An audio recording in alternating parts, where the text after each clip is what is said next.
आज यहाँ पे जो पहलवान लोग बैठे हुए हैं इनको कोई फर्क नहीं पड़ता, पहलवान बैठे हैं कुछ भी हो, धूप में सड़े कुछ भी हो, बेटी बैठे, बहन बैठे, बहू बैठे, इन्हें कोई मतलब नहीं है। पूरा हरियाणा बैठे, हिंदुस्तान बैठे, इस सरकार को सिर्फ और सिर्फ फर्क पड़ता है कि किसी भी तरीके से हम आंदोलन को खत्म कैसे कर सकते हैं। नेशनल मीडिया का सहारा लिया जाता है। आप तो चलो ग्राउंड रिपोर्टिंग कर रहे हैं, सभी चैनल वालों का शुक्रिया अदा करता हूँ, वरना नेशनल मीडिया की हम वो आज भी नहीं भूलते हैं कि जैसे आज माहौल है इस समय नहीं कवर करेगी। 7 बजे जब लोग घर जाने को हो जाएंगे तो देखो यहाँ तो कोई नहीं है, 4 आदमी है, पहलवान अकेले बैठे हैं। आज भी लगातार वही चल रहा है जो किसान आंदोलन में चलता था। अपने इनके बंदे आते थे, अंधभक्त दारू की बोतल पौवे साथ में लेकर आते थे, फेंक दिए ट्रैक्टर के पास में, मीडिया फट से कवर करता था, देखो देखो किसान दारू पी रहे हैं, किसान पीजे खा रहे हैं। तो ये जो सवाल लगातार उठते हैं आंदोलनों पे, ये उठने बहुत लाजमी है, क्योंकि नेचुरल सी बात है, कोई सरकार नहीं चाहती कि उसकी गोद में रह करके आंदोलन पनपे जाएं और उसकी फतेह हो। आज आंदोलनों को दबाने के लिए राजनीतिक षड्यंत्र भी रचे जाएंगे, आंदोलनों को दबाने के लिए किसी न किसी तरह के प्रोपेगेंडा रचे जाएंगे, मीडिया का सहारा लिया जाएगा, खरीद फरोख्त की जाएगी, धमकाया जाएगा, मारने की धमकी दी जाएगी। ये बहुत नॉर्मल चीजें हैं आंदोलन के अंदर। लेकिन अब तो इंसाफ की उम्मीद बहुत कम दिख रही है। चंद्रशेखर आजाद 3 दिन से अगर बैठे हुए हैं, कोई नुमाइंदा सरकार का मिलने नहीं आया। प्रियंका गांधी आई थी, कोई फर्क नहीं पड़ रहा सरकार पर। देखिए, आपने बोला चंद्रशेखर आजाद आए हैं, वो उनका निजी फैसला है। आज आंदोलन के लिए जो जगह है वो सबके लिए खुली है। निजी फैसला तो है, लेकिन समर्थन दे रहे हैं ना। मैं आपसे यही कहना चाह रहा हूँ, वो उनका निजी फैसला है, वो समर्थन देना चाह रहे हैं। सारे समाजी संगठनों को अधिकार है समर्थन देने का। कोई भी आए, सरकार के बंदे भी, बीजेपी के सुना पीछे मंत्री भी आए थे, तो ऐसे कोई भी आकर के बैठ सकता है, उसको कोई रोक छोड़ ना सकते हैं। आज हमारा जब ये आंदोलन शुरू हुआ था, इस आंदोलन में सबसे पहले बहन बेटियों ने जनवरी में जब शुरुआत की थी, तब उन्होंने अपने मंच को बंद कर दिया था। उसके बाद कोई राजनीतिक आदमी नहीं आएगा, कोई इसके अंदर हम संगठन की सहायता नहीं लेंगे। पर धीमे धीमे वक्त बदला, उनको ये समझ में आया कि 3 महीने का बाद हमें लॉलीपॉप पकड़ा दिया कमेटी के नाम पे, हमारी सुनवाई नहीं हो रही। तब उनके बड़े बुजुर्गों ने, खा पंचायतों ने सलाह मशवरा किया और उनको समाधान दिया कि भैया आपको सभी का स्वागत करना पड़ेगा।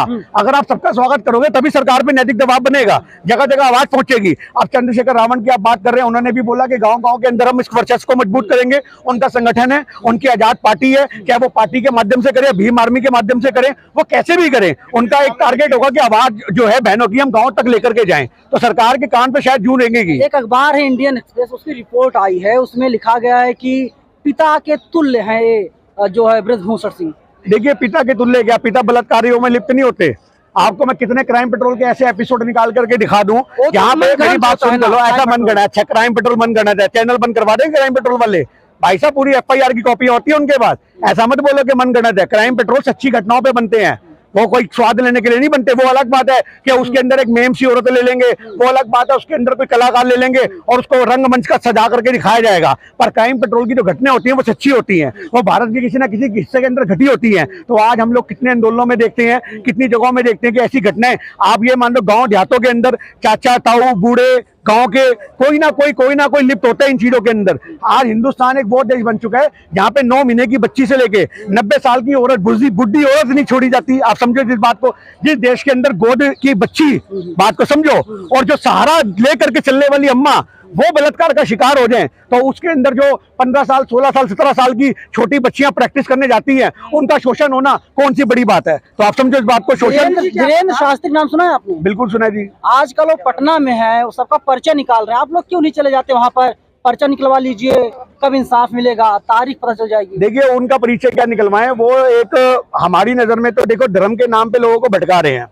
आज की डेट में बता दूं, वो मुसलमानों के खिलाफ, मेरी बात सुन लो, वो मुसलमानों के खिलाफ जो है वो एक प्रोपेगेंडा रचते हैं। आप समझो। और आपको पता होना चाहिए कि धीरेन्द्र शास्त्री ने खुद इंडिया टीवी में अपने इंटरव्यू में बोला, रजत शर्मा के सामने, कि मेरी बहन तो खुद मुसलमानों में ब्याही हुई है। तो जो आदमी की खुद बहन बेटी घर के अंदर जो है मुसलमानों में ब्याही है, वो समाज में हिंदू राष्ट्र की बात करता है। आप समझो इस बात को। अरे मुंह बोलिए तो क्या हुआ, तो आप तुम समाज को जगा रहे, तुम अपनी मुंह बोली बहन को नहीं जगा पाए, तुम समाज को क्या जगाओगे। तो आज हमारे देश के अंदर जो ऐसे धीरेन्द्र शास्त्री जैसे बंदे हैं, जो एक पंडित हो या जो अपनी बातों के द्वारा लोगों को लीपा पोती करके आज एक माहौल पैदा करते हैं कि हम भगवान है, हमारे अंदर सब कुछ है।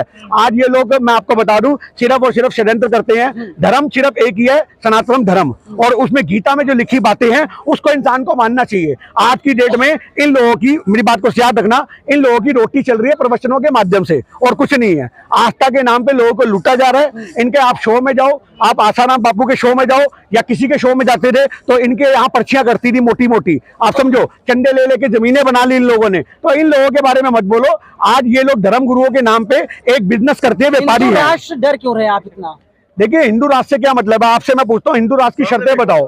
आप हिंदू राष्ट्र की शर्तें बताओ, हिंदू राष्ट्र कैसा होगा? क्या उसके अंदर मुसलमान नहीं होंगे? क्या उसके अंदर सरदार नहीं होंगे? हिंदू राष्ट्र का प्रोपेगेंडा क्या है, आप ये समझाओ। हिंदू राष्ट्र की परिभाषा भी नहीं पता इन लोगों को, आप बात करते हो। हिंदू राष्ट्र का मतलब ये हुआ कि हिंदू हिंदू से व्यापार करेगा, हिंदू हिंदू से डील करेगा, हिंदू हिंदू से संपर्क साधेगा, जबकि आज दलित हिंदू नहीं है। आप समझो इस बात को। 5000 साल से ये ब्राह्मण लोग दलितों का शोषण करते आ रहे हैं, जब से सनातन धर्म है। आप समझो इस बात को। ये आज तक उनको अपने भाईचारे में शामिल नहीं कर सके, ये बात करते हैं। आज हमारी बहन बेटियों को आप समझो जिस देश के अंदर स्तन ढकने की इजाजत नहीं थी, उनका शोषण करते थे ये लोग, आप बात कर रहे हो। तो आज इस चीज को धार्मिक एजेंडे में तोड़ा जाएगा अगर इसके ऊपर बात उठेगी।